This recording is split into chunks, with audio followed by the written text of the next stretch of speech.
I'd like to bring the conversation back, as I conclude, to disabled people, because it's very rare that we get the space to be heard. There are just a few other things that I'd like to flag up that I think everyone should bear in mind when they consider the whole idea of us leaving the European Union. For example, if there's the consequences I was talking about alongside the life-altering lines, the life-ending, potentially, lines of medication.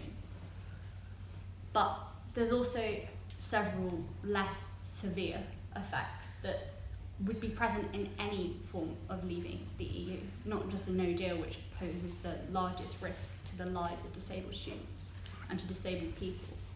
For example, the European Social Fund, it gives £500 million a year to disabled charities and institutions and people in this country to provide support, to build communities, to provide access to things like mobility aids, hearing aids, all of these things that a lot of us take for granted as being able to access would becoming a massive expense to disabled people.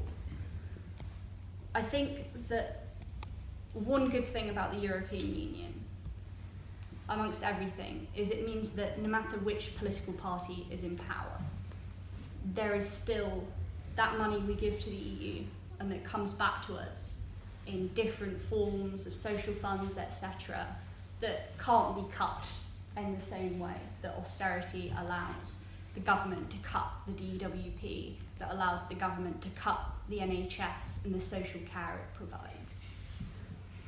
Leaving the EU poses a massive threat to that funding that the most at-risk minority groups in this country receive. There's a book I recommend all of you read that's been published by a journalist in The Guardian called Frances Ryan. She wrote a book called Crippled, which talks about the experience of disabled people under the DWP in this country, of the effects of cuts on their lives.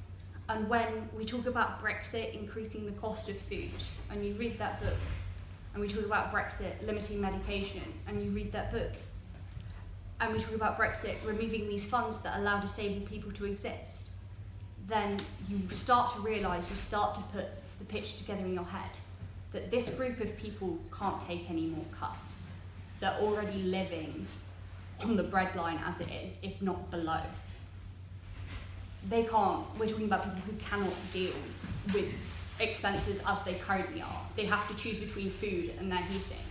What are they going to do when food prices increase and they can't choose food anymore?